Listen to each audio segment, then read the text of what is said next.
not just the answers, not just the quotes. It's life in the margins. It's time for CluffsNotes. So welcome to episode 22, which I will briefly introduce and let them take over. This episode is an attempt to blend reflection and AI and show you all something that I'm learning in real time. So what I did today is I'm starting to explore Notebook LM a little further. I wanted to upload my transcripts from weeks 1 through 6 for rides and recovery here. And then I asked Notebook LM to help me with some overviews. This is the audio overview that it created. And I thought it was kind of fun, so I thought I'd put it in here as a bonus episode. Enjoy.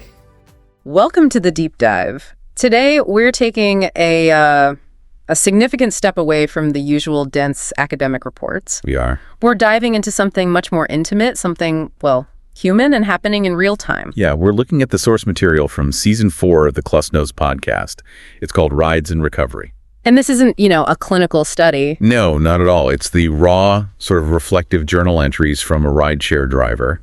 And just by chance, he ends up becoming the private, consistent driver for one passenger, a woman named Tammy. Right. And Tammy is a mom, maybe in her 40s or 50s, and she's navigating this really crucial new phase of addiction recovery. And this is after years of dealing with, homelessness and these highly restrictive institutional environments. So our mission today, for you listening, is to really distill the critical, applicable knowledge from these 6 weeks of drives.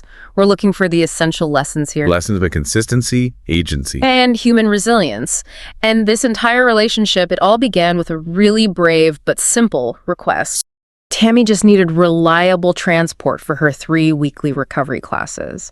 She wasn't asking for counseling. She was just asking for certainty. And that certainty, that simple need for logistics, that became the foundation for everything else that happened. Right. The driver saw it right away. This wasn't just a transactional job. It very quickly turned into this unexpected, supportive friendship. And that consistency Tammy required, it became, and I love this phrase, a huge gift for him too. It forced him into a routine. But for Tammy, consistency was so much more. It was a structural lifeline.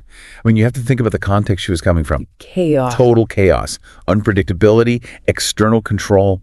When your life is defined by restricted movements or housing instability, someone showing up 3 times a week, every week, same time. It's not a minor thing. It's not a convenience, it's an anchor.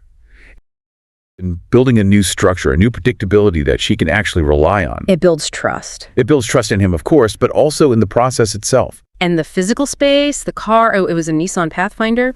That actually became a critical part of that structure. Oh, yeah. He realized the drives themselves became this secret place, a sort of therapy in transit. A place where she felt safe. Safe enough to genuinely open up about her fears, her past, her hopes.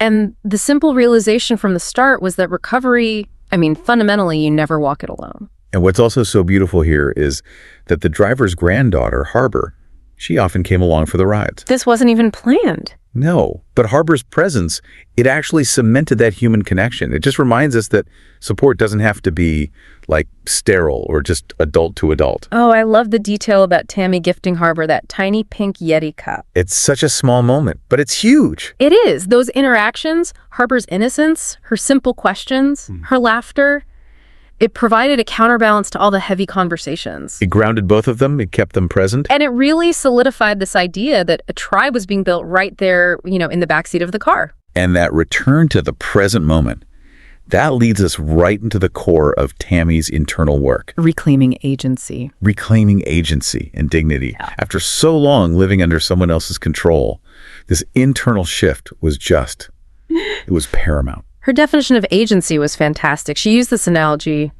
a card game. Right.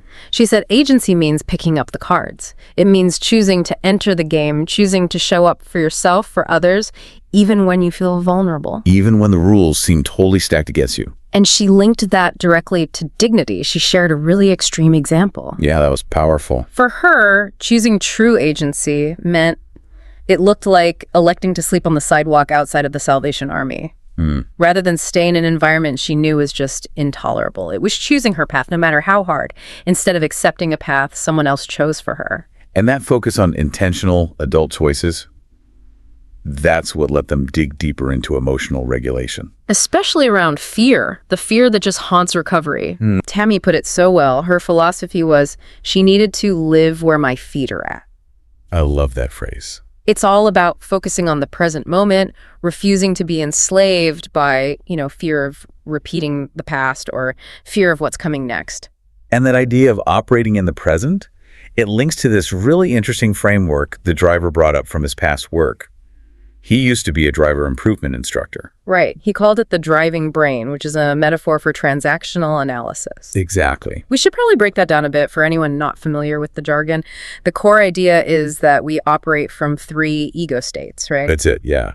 When you're under stress, you might slip into the punitive parent state, which is all about control and judgment towards others or yourself. Or you might slip into the selfish child state, which just ignores rules and boundaries for, what feels good right now.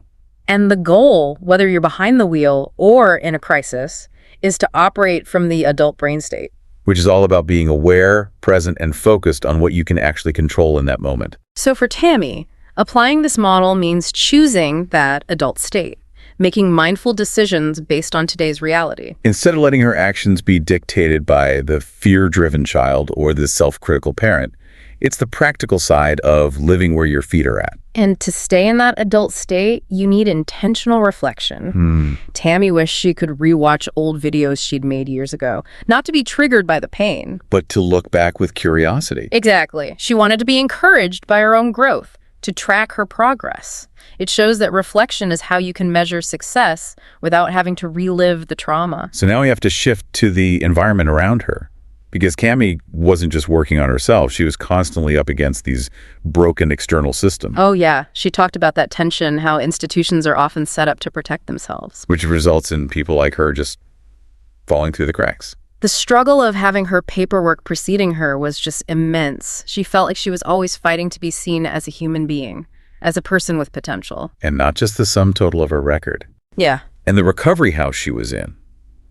It just made this systemic struggle even worse. The details were awful. Intense surveillance, cameras everywhere. It forced residents into this isolating environment. Yeah, her recovery, it was happening in spite of that harsh environment, not because of it. It was being sustained by the support she found outside the system. So important for balance because the reality of loss in this community is just constant. Devastatingly so. Within those 6 weeks, she learned a peer had died from addiction. And shortly after that, another peer was killed in a hit and run. It's easy for us to just gloss over those details, but that constant trauma, the sheer weight of life's fragility. It has to inform every single step forward. It really underscores why those small wins like consistency and grace are so vital. And speaking of grace, let's talk about the missed drug test. Yes. She missed a required random test. She had to go face the panel, and she was expecting, the harsh judgment she'd always known from the system. She showed up honest, anxious, ready to own it. No excuses. And what she got back was grace. Just grace. No formal consequences. Just a reminder to be careful to refocus. That single act of humanity over rule following. That must have been a massive positive influence. It was, but her response to that grace is what we really need to focus on. Her immediate, actionable response. She tells the panel her new strategy is, I'm going to call my driver. And this is where you have to ask the critical question, right? Does relying on an external figure for accountability, does that start to veer into codependence? It's a crucial distinction. But what the sources suggest is that this was an act of agency, not dependence. She chose to do it. She chose to incorporate the driver into her accountability system. She wasn't forced. She was creating a new, healthy boundary, a support system that she defined. Which solidifies that concept of her chosen tribe. Exactly. The tribe, as they discussed, is built through presence and permission. It's not about blood or obligation. It's her son calling constantly. It's the joy of a weekend furlough with her boys. It's the honor of being invited to alumni night, to give encouragement to others. These external relationships were fueling her internal commitment. And the real test of that trust, of those boundaries, it happened near the end of the 6 weeks. During a drive when they were in a smaller car and Harbor was squeezed right in there, shoulder to shoulder with Tammy in the back. This anecdote just perfectly illustrates that relationship of protective connection. It really does, because Tammy gently tickles Harbor, and it triggers this immediate uncomfortable reaction in the driver. Because of his own past experiences and his boundaries around physical touch. But he didn't react punitively. He chose that adult brain state. He didn't scold her or freeze her out. No, he chose to name it. He just shared his discomfort, his personal perspective openly. And Tammy's response, it validated everything.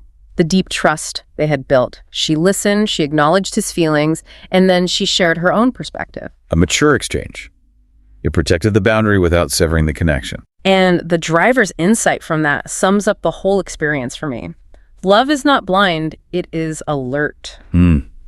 It's protective, it's watchful, but it's still open to genuine, vulnerable connection. And they concluded the whole thing focusing on gratitude. Thankful for moving away from restrictive environments, thankful for the safety of the rides. Even for unexpected help, like a rent contribution from her ex-partner, gratitude, they realized, wasn't just some fleeting feeling. No, it was the fuel. It was what kept them moving forward and prevented that spiral back into fear or self-pity. So if we summarize this entire deep dive, what the sources reveal is that recovery is not about a perfect linear program. Not at all.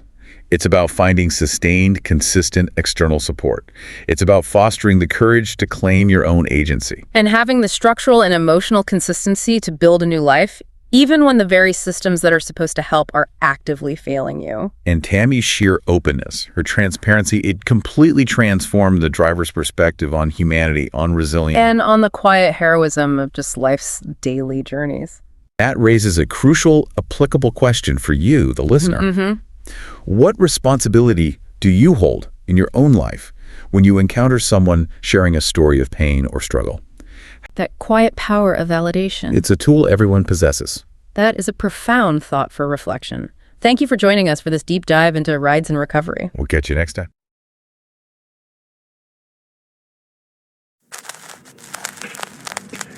Another reel for the shelf.